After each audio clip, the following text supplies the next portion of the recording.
O governo sancionou uma lei que criminaliza os crimes de bullying e cyberbullying. Para a gente entender o que muda com essa nova lei, nós convidamos para falar conosco o senador Dr. Irã Gonçalves, do PP, que foi o relator dessa proposta no Senado. Senador, bem-vindo. Bom dia para o senhor. Bom dia, Lívia. Bom dia, Rafael. Bom dia a todos. O que é que muda, então, efetivamente agora com essa lei sancionada pelo presidente Lula? Olha, Lívia e Rafael, o nosso país, ele ocupa uma posição vergonhosa no ranking de exploração sexual de crianças e adolescentes no mundo. Nós somos o segundo país do mundo em relação a esses delitos. E o que muda? Em relação à exploração sexual de crianças e adolescentes, essa lei ela se torna um crime hediondo e se torna, por consequência, um crime inafiançável.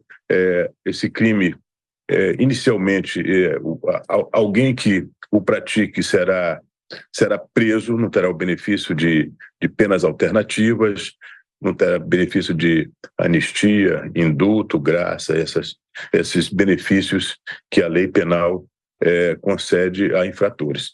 E, além disso, passa a criminalizar também bullying e cyberbullying, uma coisa tão recorrente na internet e que envolve indução de automutilação, suicídio de adolescentes e crianças e adolescentes. Então, é claro que é uma lei que sinaliza a esses infratores que eles serão punidos com maior rigidez, com maior rigor, mas é importante também nós salientarmos que a educação, a inclusão social, a relação de respeito e confiança entre pais e filhos, um seio familiar mais agregado e mais saudável, também ajuda a prevenir esse crime tão recorrente no nosso país.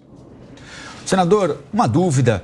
Muitas vezes essa perseguição, o bullying ou o cyberbullying são cometidos por menores de idade, não é?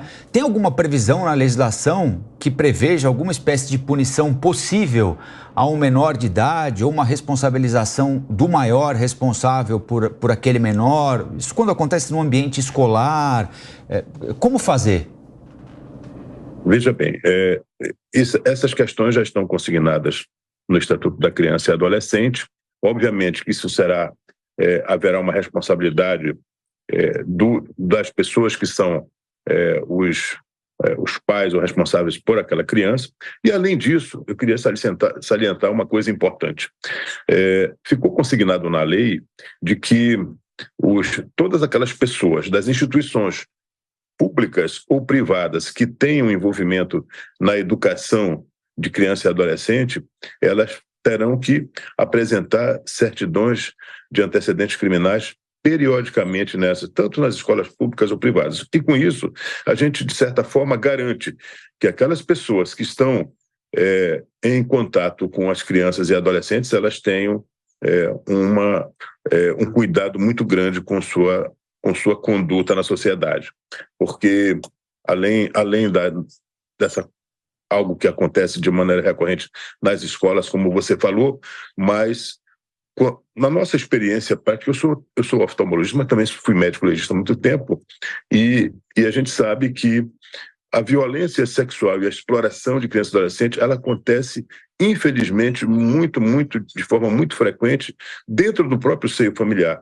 Esse crime muitas vezes é praticado por pais, padrastos, enfim, pessoas muito próximas à família. Então, é importante, além de nós criarmos um marco legal mais rigoroso, dando assim uma resposta à sociedade, e nós estamos preocupados com isso, enfatizar aqui, quando nós falamos para o povo brasileiro, é que o importante é que as famílias vigiem muito seus filhos, detectem alterações do seu comportamento, enfim, e que tenham uma relação muito próxima, de muita confiança, porque só assim nós vamos poder fazer mais identificação dessas violências, porque há uma subnotificação muito grande. Se diz assim, olha, hoje, por exemplo, nós estamos amanhecendo o dia aqui, cerca de 300 crianças ou mais, através de órgãos que têm estudos fidedignos sobre a matéria, cerca de 320 crianças serão exploradas sexualmente no nosso país hoje. Isso é uma estimativa, porque a gente sabe que é uma subnotificação.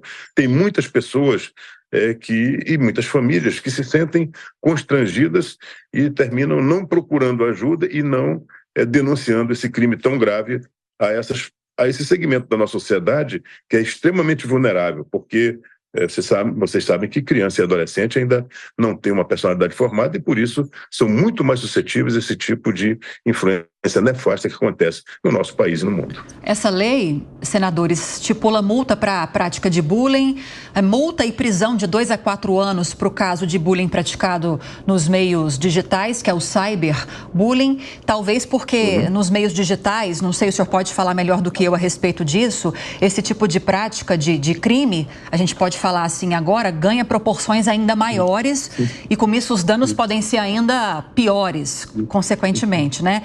Isso, de certa forma, essa discussão, de certa forma, está relacionada com uma discussão da regulação das redes sociais, que ganha força agora no Congresso Nacional, ou uma coisa não tem nada a ver com a outra? Olha, eu acho que isso terá alguma influência nos debates, mas a questão da liberdade de expressão, a questão da liberdade de manifestação é algo muito sensível e que vai realmente ser foco de grandes debates durante esse ano no Parlamento Brasileiro, mas eu acredito que isso tem que ser um pouco apartado dessa questão, porque a gente usar esse tipo de crime, que é um crime que já está qualificado dentro do nosso marco legal do nosso país, com manifestação política, manifestação de opinião, é algo um pouco diferente, que eu acho que vai ser objeto de grandes discussões no Parlamento no próximo ano. Essa é a minha opinião. Senador, tem previsão de punição também para quem estimula, agravamento da pena para quem comete e previsão de pena também para quem estimula cometimento de crime em escola, né? Porque invariavelmente a gente ouve aí depois de um atentado, de um ataque à escola, que o autor do crime era estimulado de alguma maneira a cometer o crime por gente na internet profunda, deep web, como costumam dizer. Queria que o senhor falasse um pouquinho sobre isso. Sem dúvida, o texto aumenta a pena para esses crimes praticados em escolas. A pena se duplica quando esse crime é praticado dentro de instituições escolares e também se o autor for responsável por grupo, ou comunidade, ou rede virtual. Quer dizer, é uma lei muito abrangente, é uma lei que realmente tenta proteger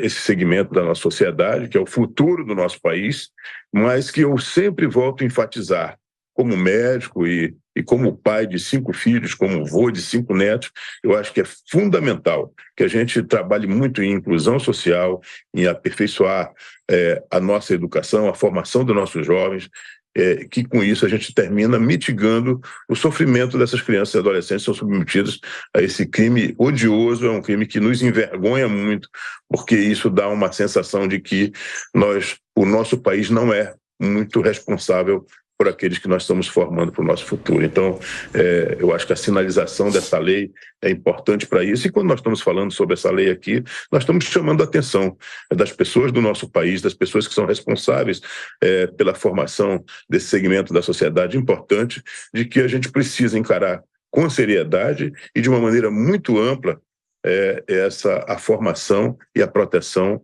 das crianças e adolescentes do Brasil, porque, como eu falei no início dessa nossa entrevista, o nosso país, hoje, ele está em 2º lugar do mundo, ele só perde para a Tailândia em exploração sexual de crianças e adolescentes. Isso é muito vergonhoso para todos nós. Vamos acompanhar com certeza, senador, como vai seguir sendo aplicada essa lei a partir de agora que ela entra em vigor, com muita atenção para coibir esse tipo de prática e esse tipo de crime, que, como o Colombo ressaltou, a gente está falando de uma lei que criminaliza e estipula penas para pessoas que propagam esse tipo de irregularidade, esse tipo de prática, mas muitas vezes elas são cometidas por crianças e adolescentes contra crianças e adolescentes. O que com certeza também deve trazer para a discussão, senador, um amplo debate educacional. O senhor concorda? É preciso levar essa discussão também para o campo da educação?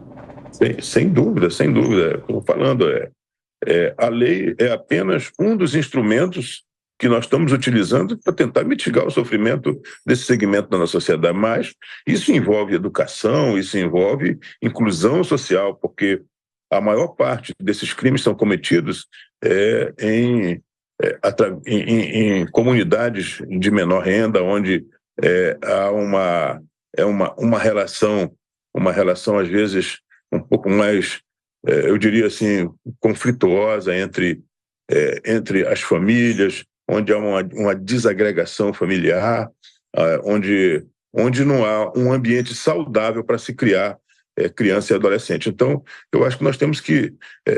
Isso é uma discussão extremamente ampla. Nós estamos aqui dando uma sinalização à sociedade de que o Congresso Nacional teve responsabilidade de aperfeiçoar esse marco legal, mas isso não é só responsabilidade do Congresso Nacional, que, aliás, essa lei, é bom que se diga, essa lei passou na Câmara e no Senado um voto de todos os parlamentares. Quer dizer, isso é uma resposta do Congresso brasileiro à sociedade, mas a responsabilidade é de todos. Nós precisamos realmente aperfeiçoar a educação no nosso país, a formação de jovens e adolescentes. Nós precisamos estimular para que as pessoas que têm relação e que cuidam da educação, que elas coloquem na cabeça dos pais e das famílias que precisam denunciar esse tipo de delito, porque muitas vezes, Rafael e Lívia, eu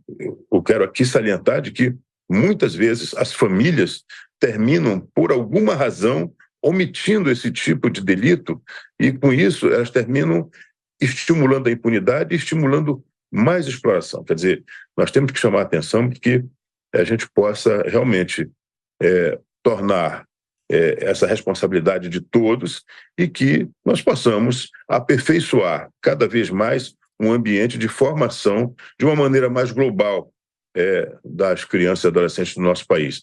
Nós falhamos muito com isso. A nossa educação fundamental ainda é uma educação que está completamente dissociada da realidade. Eu estava assistindo aí o programa de vocês, quando vocês estavam falando de inteligência artificial. Tem muitas escolas nesse país onde uma criança não sabe o que é um tablet, que é tão importante na educação, não tem internet, não tem acesso à informação de qualidade. Então, tudo isso é uma coisa que nos preocupa muito. É isso aí. Tem escola que as crianças não sabem nem o que é banheiro, né? Que dirá um tablet. Infelizmente, Rafael. A gente volta a falar mais sobre isso, o debate é profundo, senador, e a gente foi caminhando para uma questão ainda mais profunda aqui, mas infelizmente agora eu preciso encerrar a entrevista, já deixando o convite para que o senhor volte em outra ocasião. Senador Dr. Irã Gonçalves, do PP, muito obrigada pela entrevista, um ótimo dia para o senhor. Ótimo dia para todos, um grande abraço, obrigado. Obrigado, senador.